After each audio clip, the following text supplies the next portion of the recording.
Exit polls बोल रहे हैं कुछ और, लेकिन हमरा बिहार की जनता कह रही है बिल्कुल उल्टा। 17 एजेंसियां दे रही हैं एनडीए को साफ बहुमत, पर जनता के मूड में है कुछ और खेल। नमस्कार, ये है हमरा बिहार और मैं हूं संदीप बिष्ट। बिहार चुनाव के नतीजों से पहले एग्जिट पोल्स ने माहौल गरमा दिया है। 17 एजेंसियों ने पोल्स में एनडीए को मिल रही दमदार बढ़त दिखाई है, जो 154 सीटों के औसत के साथ है। वहीं महागठबंधन घटकर रह गया है 83 सीटों पर। लेकिन इस बार कहानी में ट्विस्ट है, क्योंकि हमरा बिहार के पब्लिक पोल ने दिखाया है बिल्कुल अलग नजरिया। एजेंसियों का दावा है कि एनडीए एक बार फिर सरकार बनाती दिख रही है। पोल्स ऑफ पोल्स के मुताबिक एनडीए 154, महागठबंधन 83 और अन्य 6 सीटों पर सिमट रहे हैं। जनस्वराज पार्टी, जो इस बार पहली बार मैदान में है, उसे सिर्फ 3 से 5 सीटों तक का अनुमान लगाया जा रहा है। लेकिन हमरा बिहार पब्लिक पोल के नतीजे इससे बिल्कुल अलग तस्वीर पेश करते हैं। हमारे सर्वे में जनता ने महागठबंधन को 110 से 120 सीटें दी हैं, एनडीए को 90 से 110 सीटों के बीच, जबकि जनस्वराज को महज 0 से 2 सीटों और अन्य को 0 से 5 के बीच रखा गया है। यानी कि जमीन पर जनता का मूड और चैनलों की रिपोर्ट दोनों में जमीन आसमान का फर्क है। आपको बता दें कि 17 एजेंसियों के एग्जिट पोल के आंकड़े क्या कहते हैं। दैनिक भास्कर ने एनडीए को 145 से 160 सीटों पर बताया है, महागठबंधन को 73 से 91 सीटें और अन्य को 5 से 10 सीटें मिलने का अनुमान लगाया है। मैट्रिक्स IANS ने एनडीए को 147 से 167, महागठबंधन को 70 से 90, अन्य को 0 से 7।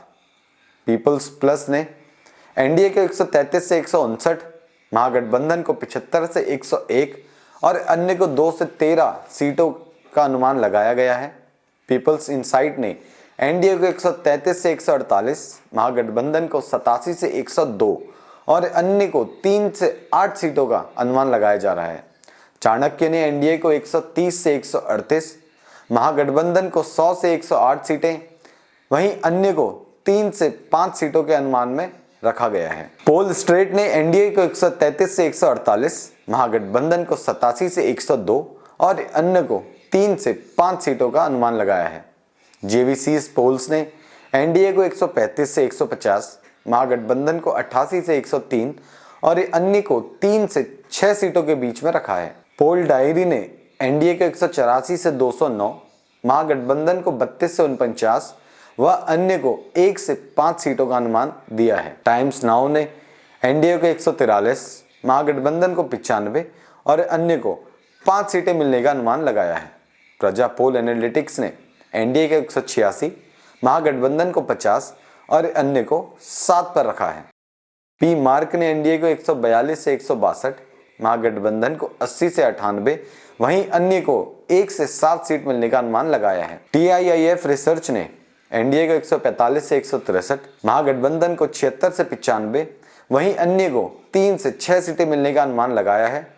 न्यूज़ 24 की अगर बात करें तो न्यूज़ 24 ने एनडीए को 152, महागठबंधन को 84 व अन्य को 7 सीटें मिलने का अनुमान लगाया है।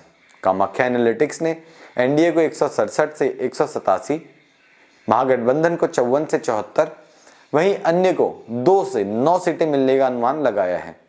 डीवी रिसर्च की अगर जाने तो इन्होंने एनडीए को 137 से 152, महागठबंधन को 83 से 98, वहीं अन्य को 3 से 12 सीटें मिलने का अनुमान लगाया है। न्यूज़ 18 की अगर जाने तो इन्होंने एनडीए को 140 से 150, महागठबंधन को 85 से 95, वहीं अन्य को 5 से 15 सीटें मिलने का अनुमान लगाया है। रुद्र रिसर्च ने एनडीए को 140 से 152, महागठबंधन को 84 से 97, वहीं अन्य को 3 से 6 सीटें मिलने का अनुमान लगाया है। आपको बता दें, पिछले 2 चुनावों में एग्जिट पोल्स गलत साबित हुए थे। जी हां, 2015 में सर्वे ने एनडीए को बढ़त दी थी, लेकिन नतीजे महागठबंधन के पक्ष में गए। वहीं सन 2020 में उल्टा हुआ, पोल्स ने महागठबंधन को बढ़त दी पर सत्ता में आई एनडीए। तो देखा आपने, जहां 17 एजेंसियां एनडीए को बढ़त दिखाती नजर आ रही हैं, हमरा बिहार की पब्लिक रिपोर्ट एकदम विपरीत दिखा रही है। तो अब आप बताइए, जनता किसे दे रही है समर्थन? क्या एग्जिट पोल्स फिर से करेंगे गलती, या इस बार जनता और जमीनी रिपोर्ट एक दिशा में है? वहीं हमरा बिहार के पब्लिक पोल में महागठबंधन बाजी मारता नजर आ रहा है। अब इसका फैसला 14 नवंबर को ही होगा, तभी हम जान पाएंगे कि किसने बाजी मारी है और कौन पीछे रह गया है। कमेंट में अपनी राय ज़रूर बताइए और वीडियो को शेयर करें ताकि आप सब तक सच की बात पहुंचे। धन्यवाद।